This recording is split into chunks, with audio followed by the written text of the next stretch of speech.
begin our remodel, we're going to start with the shower, and we're going to only tear out what is necessary to get it to the tiling stage.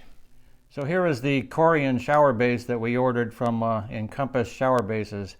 They build custom sizes to your specific dimensions, and they come in various colors and patterns. We chose white as it will contrast nicely with our darker gray tile floor, along with our standalone white soaking tub. This particular model slopes, I think it's about 2% from the back of the base to the front, and as you can see has a linear drain that runs the width of the front of the base, and it has a little bit of a lip in front of the base that will be just in front of your glass doors. As do-it-yourselfers, we really like the idea of a solid surface base for a couple of reasons.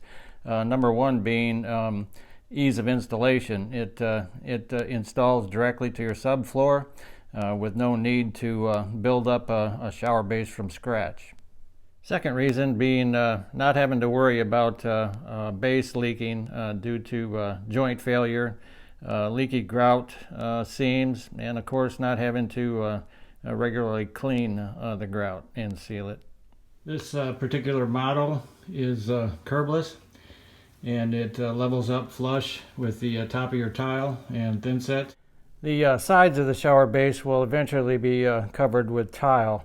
The backer board is going to be a 1/2 inch thick. The sides of the shower base are a 1/2 inch thick, so those will be flush. And the tile will come down over the edge of the base, 1/8 inch off the base floor.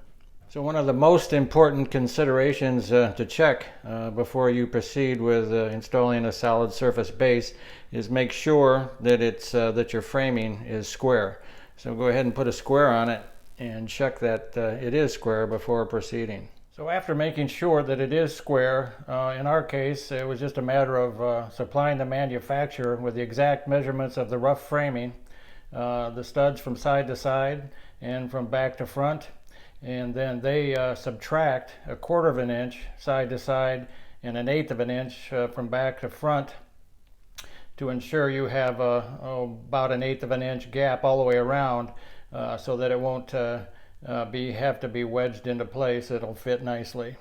So the old shower walls were solid surface, and that's why there's no backer board on the walls. Instead there was just drywall behind the solid surface. Here I'm taking my laser level and marking off 37 3/4 inch. That's where I'm going to cut the drywall and put our backer board, which is GoBoard. It's one of those lightweight backer boards similar to Curdy. I'll tell you more about that when I get to that installation. But here I'm going to mark a line with the laser level and where I want to cut the drywall off so I can patch it up with the existing drywall. So on the left front side of the shower, I've got my line marked where I'm going to cut the drywall. There is no need to build it up behind the drywall because of the studs on the corner. There's support for the shower door. The right front side, however, is a little bit different. As you can see, there's going to be no support for the shower door to be hung. So what I'm going to do, I'm going to cut the drywall back a little further and install a couple studs for the support of the shower door. So what I've done is I've measured off 16.5 inches center to center, and I used my old stud finder to see where the edges were, but I've never relied on them very much. So what I did is the old trustworthy standby, just drive a nail in on the side that I'm going to remove the drywall, and just find the edge, and then measure 1.5 inches over to the right and 3/4 in to find the center, and then I'll draw my line on my laser level, and that's where I'm going to remove the drywall on the right side to be matched up with the patched with the drywall.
Okay, I got enough tile mortar and backer board out of the way in order to test dry fit the shower base.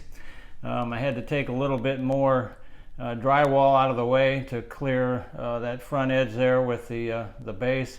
Eventually I'm going to have to take out that edge all the way up to the top, and then around the top I'm going to have to take out another 1/2 inch or 3/4 of an inch in order to be able to secure my backer board to the top plate. Then on the right front side, as you can see, I took out that extra section of drywall to be able to put some 2x4s to back up for some support on the shower doors. And you can see 38 inches there is where the base is going to come out to, so I need to add some 2x4s for support there.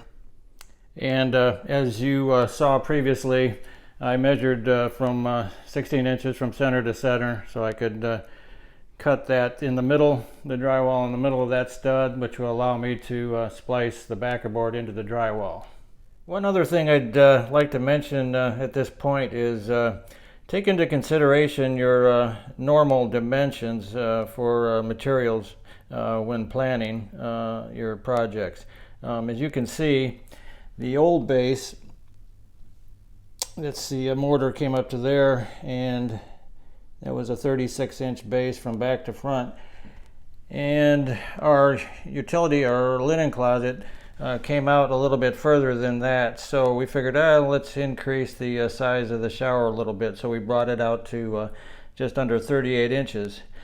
Well, one thing we didn't realize was how that affects your other materials, your backer boards and your tiles. So just be aware of odd sizes when you're doing your planning. Okay, looks like we did a real good job in the planning stages. Measuring for the shower base, came out with just a small gap all the way around, just as we planned. Okay, be sure to like and subscribe, and you'll be notified with upcoming videos. The next few shower videos, we'll get this base out of here and start working on relocating the drain up to the front for this model, and we'll also start working on the supply line for the valve and the shower head. See you next time.